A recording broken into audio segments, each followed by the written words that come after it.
Hi, friends. Welcome to Enlightened World Network. Dr. Ruth Anderson and Teri Angel here for a meditation a day. Teri, good morning. Thank you for being here. Good morning, Ruth. Good morning, everyone.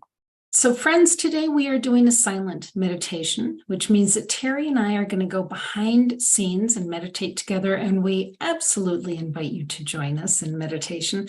Teri's going to play some beautiful music. And in about 20 or 25 minutes, we will come back on and share with you the messages that we receive from Spirit. There's always a message from Spirit, and it always means something to the heart. So I'm looking forward to seeing what today is all about. So if you don't mind, we'll start meditating, and we'll see you in about 20 or 25 minutes. Thank you.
Teri, can you hear me? I hear you. Can you hear me? I cannot hear you. Oh, well, I'm not muted. There we go. I think I can hear you. Turn your volume. Yeah. Welcome back, everyone. I hope that you all enjoyed that music as much as I did, because that is so beautiful and really lifted our vibration and lifted us to where we needed to be, which was in our boardroom. You all have heard us talk about the boardroom many times, where we get direction and guidance from our spiritual team that helps us with making decisions and moving forward in this life. And today was so beautiful in the boardroom, just seeing some of the energy that was there, and actually meeting a new guide that was there. In a meditation early this morning, I met this angel who is not an archangel, but works closely with the archangels. And it is Angel Orion. And yes, he governs the constellation of Orion and all the planets and stars that make up that constellation. And one thing that I was told in the message that was brought in last night, I should say early morning, because it really was. They never let me get the message before midnight. It's so interesting. Anyway, what they said was, remember that light is more powerful than dark. It only takes a spark to light up a dark room, but the darkness in the room cannot put out your spark. And it's important for us to remember that we are light workers, that we are here on purpose. We all have missions, and we all have a passion to bring forth into the world something to illuminate and to teach and to learn. So with Orion working with us, you all know, if you're familiar at all with the night sky, you know what that constellation looks like. And Ruth and I both have such a draw to it. And I think she'll probably share from her childhood. But every time I go to look at the night sky, that's one of the first things I look for. I'm like, where's my constellation? I consider it my constellation and absolutely love its energy. So just the knowingness that this angel is present, and what they told me last night is that Orion and Archangel Uriel are working closely together to illuminate darkness that's here on our planet. I mean, there's always going to be darkness, but to illuminate some of the things that we are to pay attention to and bring to the light. So I'm very happy that he showed up at the boardroom today. And Ruth, would you like to share about Orion?